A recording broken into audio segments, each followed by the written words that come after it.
So, meet Franklin Delano Floyd, a man whose life was a tangled web of crime, lies, and destruction. Born in 1943 in Barnesville, Georgia, Floyd grew up in chaos. His father died when he was a toddler, leaving the family destitute.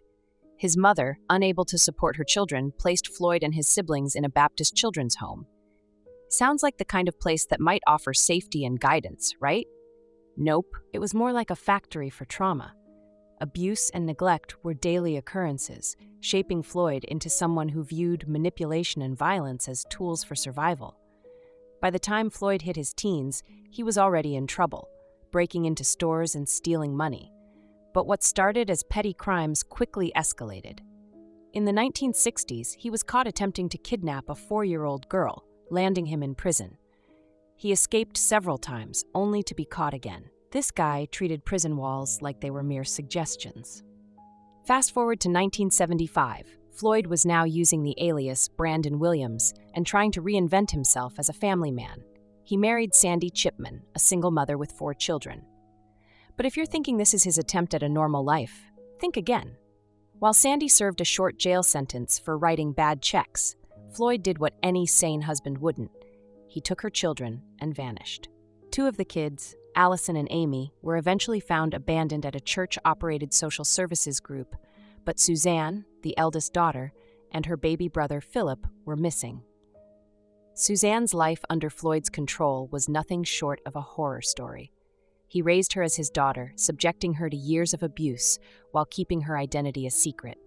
By the time Suzanne was a teenager, Floyd, now going by Warren Marshall, enrolled her in Forest Park High School in Georgia. Despite her horrific upbringing, Suzanne was smart and well-liked. She excelled academically, earning a full scholarship to Georgia Tech to study aerospace engineering. NASA-level smarts, folks. But Floyd crushed her dreams, forbidding her from attending college. Instead, Floyd uprooted their lives again. The pair moved to Tampa, Florida, where Suzanne, under another alias, Sharon Marshall, began working as an exotic dancer. Despite her circumstances, she tried to find moments of happiness. She had relationships, got pregnant, and gave birth to a son, Michael Hughes, in 1988. Floyd allowed her to keep Michael, but he remained a controlling and dangerous presence in her life. Co-workers at the strip club where she worked noticed how Floyd's obsession with her was anything but paternal. They urged her to escape, but Suzanne knew what Floyd was capable of. He'd made it clear he would kill her and her son if she tried to leave. And then one day, April 1990, Suzanne, now going by Tanya Hughes, was found lying on the side of a highway, groceries scattered around her. She'd been struck in what appeared to be a hit-and-run accident. But her injuries told a different story. The large hematoma at the base of her skull suggested she was hit from behind, possibly with a blunt object. Suzanne was rushed to the hospital, where she slipped into a coma and died days later. Floyd's behavior at the hospital raised eyebrows. He showed up late, claimed he'd fallen asleep at their motel, and barely seemed concerned. Investigators suspected him, but they couldn't gather enough evidence to charge him. Suzanne's death left behind more questions than answers.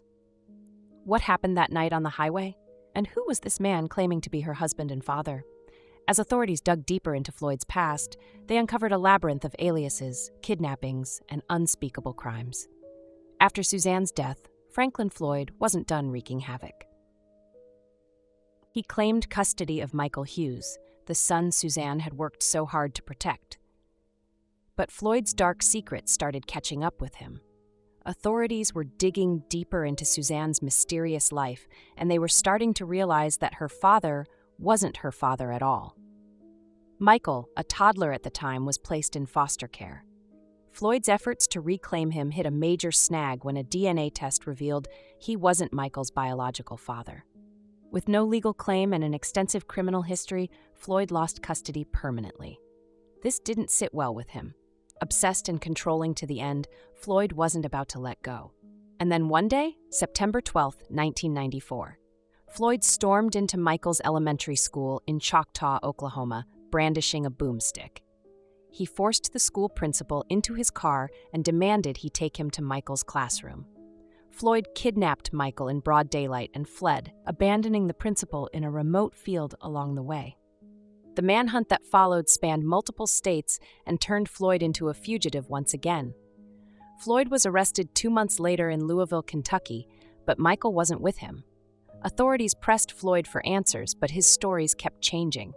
At one point, he claimed he had given Michael to someone he trusted. At another, he suggested Michael was still alive and well. Years later, he finally confessed to killing Michael shortly after the abduction, but the boy's remains were never found. It was another tragic chapter in a story filled with heartbreak and violence. But the case didn't stop there. While investigating Floyd, authorities stumbled upon more horrifying revelations. A photo album found in Floyd's possession contained disturbing images of a woman who had been missing for years, Cheryl Ann Commesso. Cheryl had been an exotic dancer who worked alongside Suzanne. She had clashed with Floyd after reporting him to authorities for welfare fraud. Shortly afterward, Cheryl disappeared. In 1995, her skeletal remains were discovered near Interstate 275 in Florida. Forensic analysis revealed she had been brutally beaten before her death. Among Floyd's photos were images of Cheryl tied up and severely injured, taken before she died. These chilling discoveries led to Floyd's conviction for Cheryl's murder, and he was sentenced to death in 2002. As the years passed, more pieces of Floyd's dark puzzle came to light. In 2014, investigators finally uncovered Suzanne's true identity.